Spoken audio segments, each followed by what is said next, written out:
अस्सलाम वालेकुम क्लास। आज हम चैप्टर 3 शुरू करने जा रहे हैं and that is organising and drafting business message, जिसमें हमने ये देखना कि ड्राफ्टिंग बिजनेस मैसेज क्या होता है and what does it mean by the term organising of a message. सबसे पहले हम ये देख लेते हैं कि ड्राफ्टिंग क्या होता है। Drafting is basically the second step of writing process and drafting a writer puts his ideas into complete thoughts such as sentences and paragraphs. Except this, the writer organizes his ideas in a way that allows the reader to understand his message. होता है क्या है कि drafting में एक जो writer होता है वो अपने मैसेज को पेपर पे पेन डाउन करता होता है और उसके जो रैंडम थॉट्स होते हैं, जो रैंडम आइडियाज़ होते हैं, उनको in order to arrange his message. इसके बाद हमारे पास ऑर्गेनाइजिंग वाला कॉन्सेप्ट आता होता है। तो फर्स्ट ऑफ ऑल हमने ये देखना है कि ड्राफ्टिंग के लिए हमें क्या ज़रूरी होता है, बल्कि उससे भी पहले हम ये देख लेते हैं कि जो बिज़नेस मैसेज होता है जिसको हम पिछले 2 सेमेस्टर से पढ़े जा रहे हैं वो हमारे लिए क्यों इम्पोर्टेंट होता है।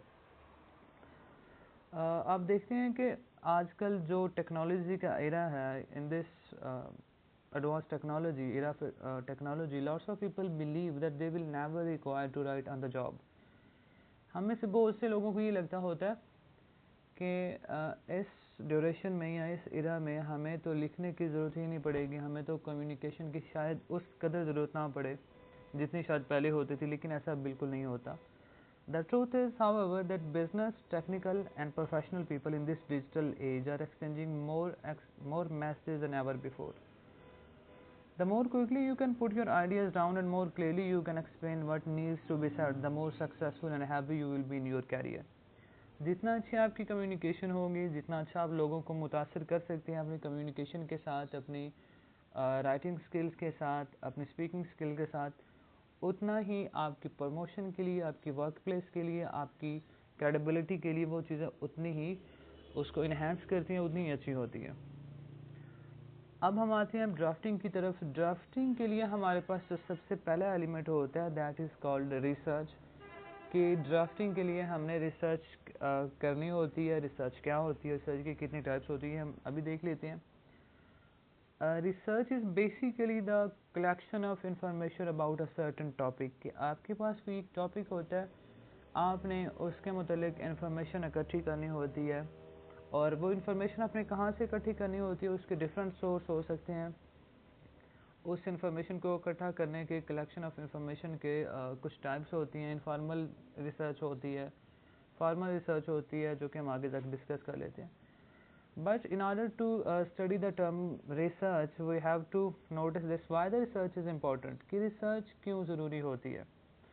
Research is important in order to answer the following question, जो कि एक हमारी जो ऑडियंस होती है वो हमसे पूछ सकती होती है। And the second step, it is important to avoid the frustration and inaccurate messages।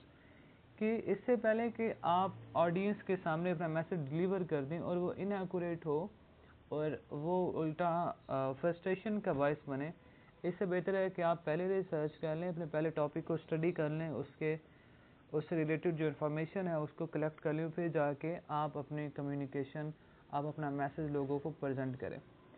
इसके अलावा कुछ क्वेश्चंस होते हैं जो कि ऑडियंस के माइंड में होते हैं, जो कि एक स्पीकर को उन्हें आंसर करना चाहिए होता है। वो क्वेश्चन क्या हो सकते हैं? What does the receiver needs to know about the topic, and what is the receiver to do, how is the receiver to do it, and when must the receiver to do it.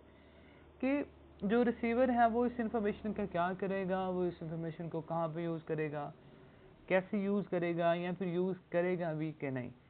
ये सारी चीज़ें आपने इसका पहले study कर लेनी है, ताकि ये फ्रस्ट्रेशन को वो फ्रस्ट्रेशन काज ना करें।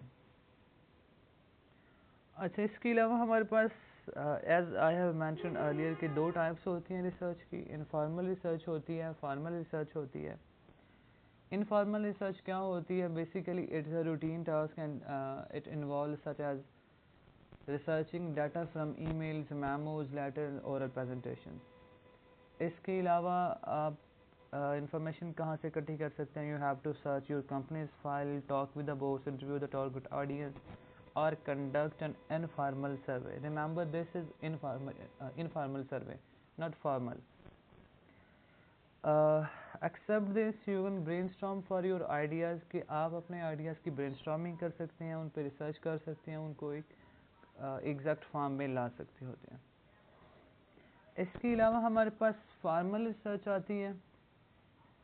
फॉर्मल रिसर्च क्यों ज़रूरी होती है? For long reports and complex business problem generally required formal research methods.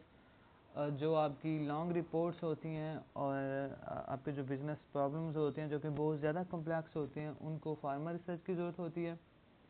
Farmer research क्या होती है? Basically it is a study, systematic study of a topic. आप एक बाकायदा सिस्टम को फॉलो करते हुए, बाकायदा प्रिंसिपल्स को फॉलो करते हुए ट्रस्टेड सोर्सेज से इंफॉर्मेशन कलेक्ट करते हैं, ट्रस्टेड सर्वे करते हैं और फिर जाके उस इंफॉर्मेशन को आप कंप्रीहेंड करते हैं या फिर उसको यूज़ करते हैं। इन फार्मल रिसर्च की आपके पास रिसोर्सेज कौन से हो सकते हैं? हमारे पास फार्मल सर्वे हो सकता है। इसके अलावा हमारे पास इलेक्ट्रॉनिक सोर्सेज होते हैं, फॉर एग्जांपल ई लाइब्रेरीज होती हैं। इलेक्ट्रॉनिक हमारे पास जैसे मैगज़ीन्स होती हैं इंटरनेट पे, जो ट्रस्टेड मैगज़ीन्स हैं, उनको हम स्टडी कर सकते हैं। इसके अलावा हम मैनुअल रिसर्च कर सकते होते हैं कि आप उस टारगेट ऑडियंस तक जाके अपनी जो रिक्वायर्ड इन्फॉर्मेशन है वो खुद जाके ले सकते हैं। इसके अलावा कुछ प्राइमरी सोर्सेज होते हैं कि आप इंफॉर्मेशन को ग्राउंड बेसिस पे स्टडी कर लें, ग्राउंड बेसिस पे कलेक्ट कर लें, and then you can conduct a scientific experiment. That should not be a part of our communication.